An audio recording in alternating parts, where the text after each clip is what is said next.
Someone is actually making the argument that Rey isn't a Mary Sue, but not only that, they're also calling Luke a Gary Stu. Yeah, let's just go ahead and watch the video because there's nothing more for me to say about this video, because as it goes on, I'm gonna have a lot to say about the topic. Yikes. Happy 2018! It may be a brand spanking new year, but thanks to the return of the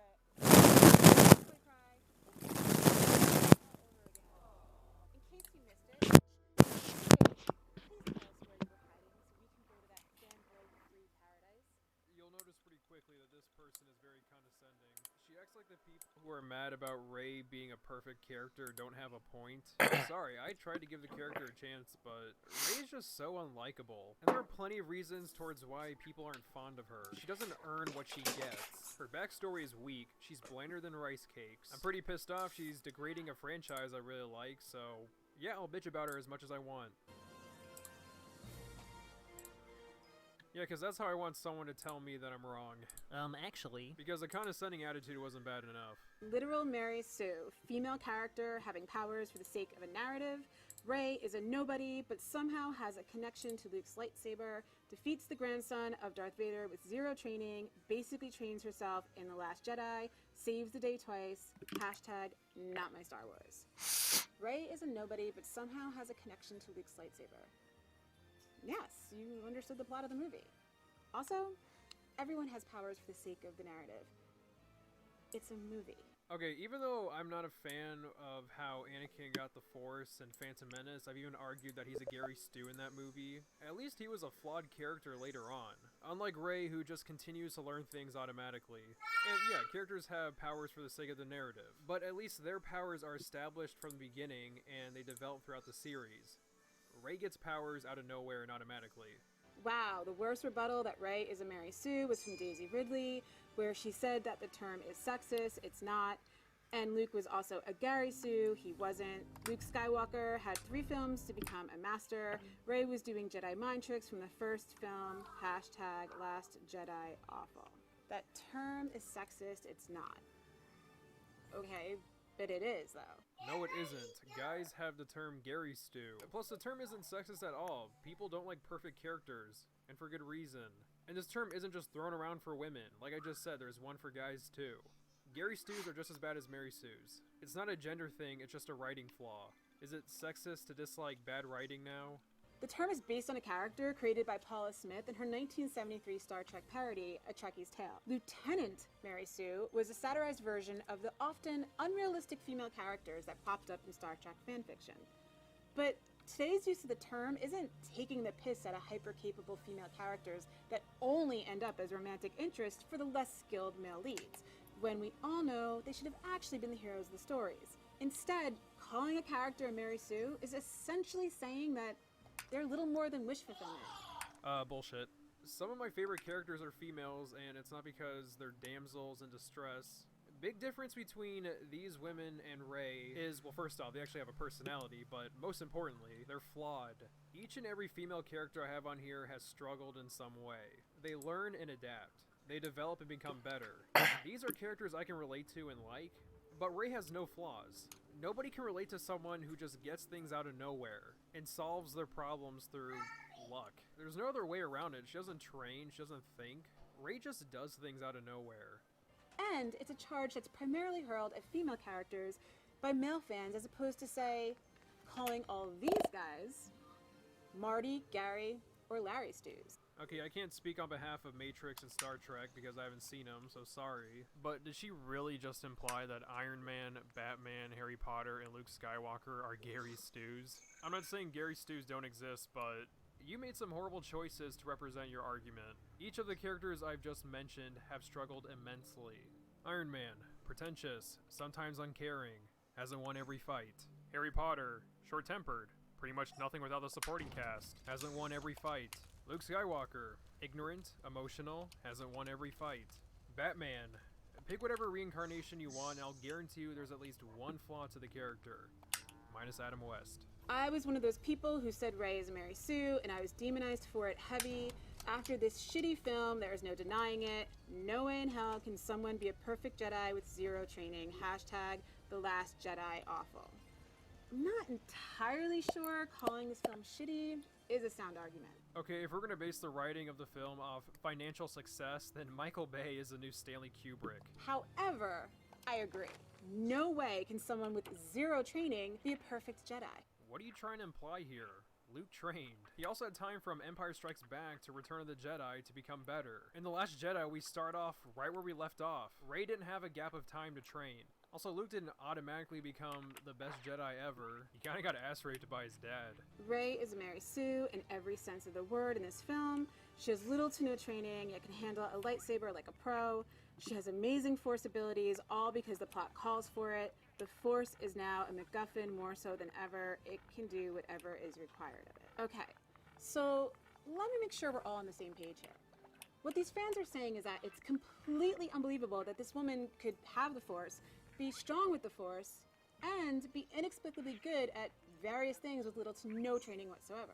Yes, that's exactly what we're saying. That no way her life on a barren, sandy planet would afford her the opportunity to be as capable a pilot as she is. Or that someone who just found out they had the Force would be capable of using it to fight against the reincarnated Empire. And definitely not be able to wield a lightsaber in a battle against a far more experienced Sith with any success. What success are you talking about? You mean the part when Luke lost his hand and lost the fight? And the big difference with the flying thing, Luke had background knowledge, Rey didn't. Yeah, there's certainly no precedent for any of that. In a franchise that gives us cannibalistic teddy bears, a giant slug gangster, a magical power that certain beings have due to midichlorians, and this fucking guy, the bone these guys have to pick is with Rey being good at things. We're not upset because Rey is good at things. We're upset by how she became good at certain things. Plus, she doesn't have any flaws to balance out. Also, saying Rey being perfect is believable because other fantasy tropes exist in the Star Wars universe is a stupid argument. Aliens like Jabba the Hutt were already established in the universe. And what was with that midichlorian and Jar Jar Binks argument? Nobody likes any of those things. I guarantee you, majority of the fans didn't accept midichlorians and Jar Jar Binks when they came out, and probably still don't. Yeah, so I'm pretty confused what your point was. Fantasy requires a level of disbelief from the audience.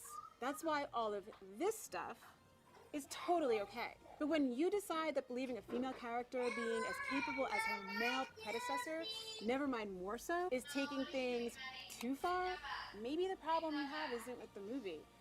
It's with women. No, I just have a problem with terribly written characters regardless of their gender. I'm fine with strong female characters, I'm fine with Rey being strong, but being physically stronger than everyone else isn't a very strong character trait. Beatrix Kiddo is strong, but she's also funny, interesting, and has flaws. Now, if you'll excuse us, we have some important questions about the next Star Wars film, specifically related to Kylo Ren's fashion choices. I like how she's a strong, independent woman at one point, and then slobbers over some random buff guy. Way to break gender norms.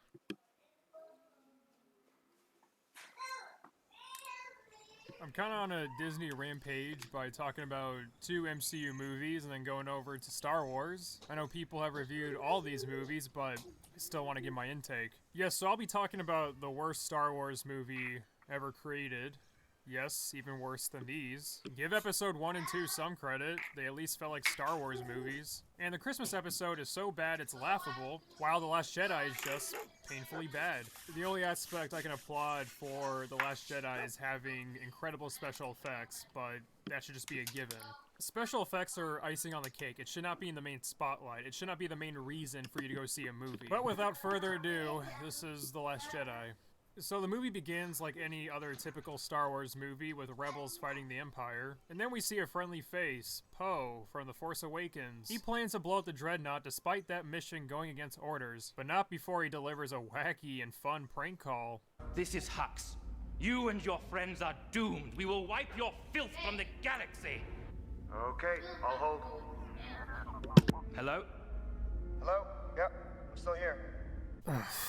Now, I do believe it was at this point I realized that the script for this movie is going to be utter garbage. Now, Star Wars movies usually have cringe-inducing dialogue, but not as forced as this. See, this movie's trying to be MCU movies where they include comedic scenes to kind of show that they're not taking themselves too seriously in the movies. Now, that doesn't really work with Star Wars because it's a lot darker than MCU movies. Not to say this movie shouldn't try and be funny, but it should have comedic routines where it kind of fits in the universe. I never thought I'd hear a Your Mama joke in a Star Wars movie, but now I have, and it kind of fucking pisses me off. I believe he's tooling with you, sir. About his mother. So the Dreadnought gets destroyed, and then we see Finn from The Force Awakens wake up. We then cut to Rey handing Luke his lightsaber like we saw in the last movie, but Luke throws a lightsaber over his back, and the subverting expectation memes start. Listen, I am all for unexpectedness because it has potential to create originality, but not when it's out of character. Besides Last Jedi, another example of this concept being used horribly is the movie Devil by M. Night Shyamalan. 5 people are in an elevator, and it seems one of them is the devil, killing each and every other person in the elevator. And it turns out the devil is the old lady. No one expected this to happen, but that doesn't automatically make it good writing. There is no foreshadowing, there's nothing building up to this. Just because we don't see it coming doesn't make it automatically good. I mean, Luke could whip out his dick and reveal a second lightsaber. That doesn't make it good writing, just because I didn't expect it to happen. It'd be really fucking funny, but still bad. Luke throwing the lightsaber is there for a cheap gag. It's out of character and it's only there for being a joke. That's incredibly insulting to the character. How did you find me? Long story, we'll tell you on the Falcon. Falcon. Wait. Where's Han? Really? Instead of showing Luke having an emotional reaction, you just jump to the next scene? Sure, why not? It was only his best friend. His death doesn't mean shit. No, instead we have to focus more screen time on nameless Asians and Ewok turds. I've given everything I have to you. To the dark side. Take that ridiculous thing off. You're just a child. In a mask. Aren't you the one who picked that mask? Aren't you the one who chose this child? I think your anger is pointed in the wrong direction. You're the dumbass who made all those dumbass choices.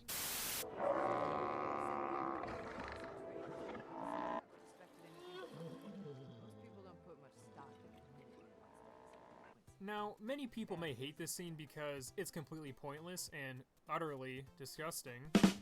And it also replaced the scene of Luke mourning over Han's death, his best friend. But this is actually very powerful symbolism. See, Luke is Disney as a corporation, the milk represents flowing cash, and that fat fuck is the Star Wars franchise. Rian Johnson truly is a genius.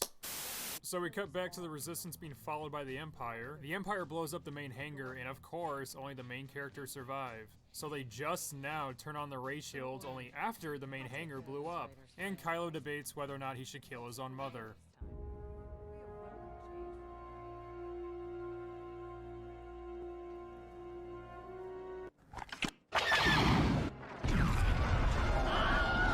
So Superwoman flies back to the ship. This raises a lot of questions. Not Leia having the Force. No, these flaws are so big, it doesn't matter that this new discovery is happening in this movie. Let's see, how did she wake up? How did she not suffocate in the abyss of space? How did the rest of the group not get sucked into space when they opened the door to let Leia inside the ship? Well, just like how retard Johnson constantly fiddles with who Rey's parents are, we get no fucking answers. One piece of fan service later, and Luke decides he should train Rey. Admiral Akbar, all our leadership, they're gone. Now, this may be a crazy idea, but maybe, just maybe, you shouldn't have all of your vital soldiers in one area on the ship. Especially not in an area not protected by the ray shields. Dumbasses. We're then introduced to Admiral Hodor, or Holdo, whatever the fuck her name is, who likes to fight in combat with a dress.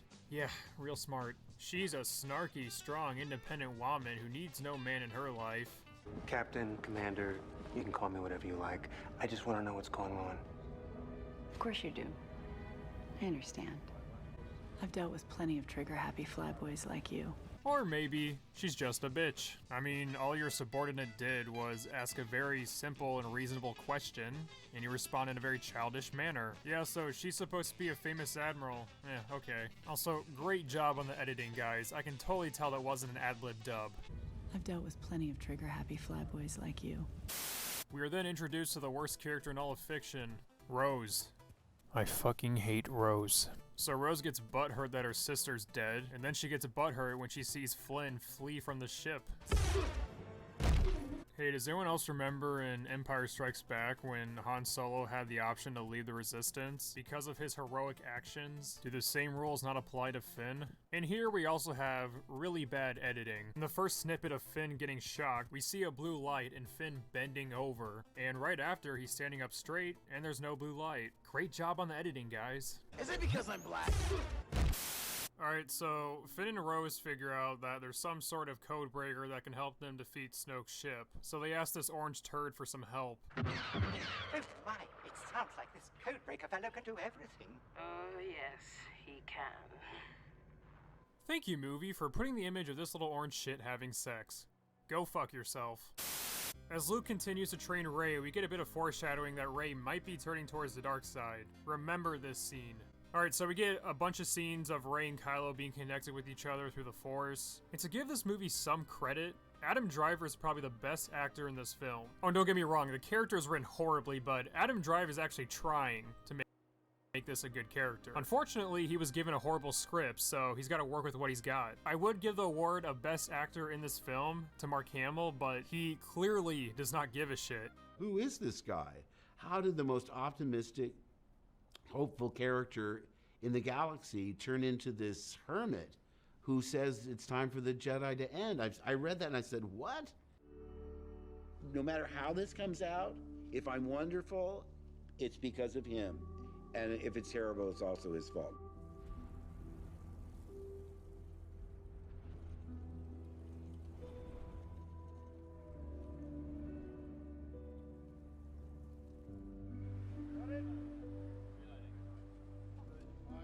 What's on that?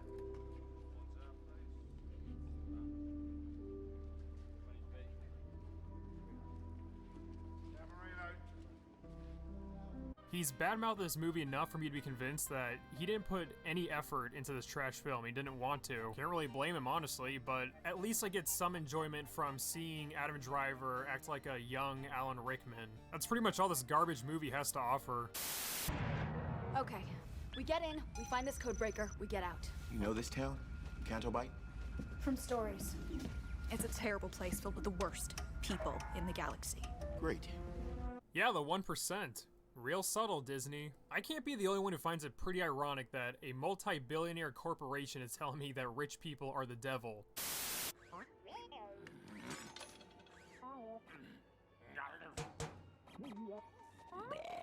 Here's a good idea. Have a point. It makes it so much more interesting for the listener. Aren't you guys just thrilled that this scene made it in the movie? I'm pretty sure without it, the story would be nothing. So Rose babbles about how slavery is bad and how war is bad. Yet another necessary scene to the plot. Oh, yes. This place is great. Okay. I should show that black man how painful slavery can truly be. Wait. So while Rey flings her lightsaber around like some goddamn 2-year-old with Tourette's, she accidentally knocks over the supplies of the aliens who live on the island.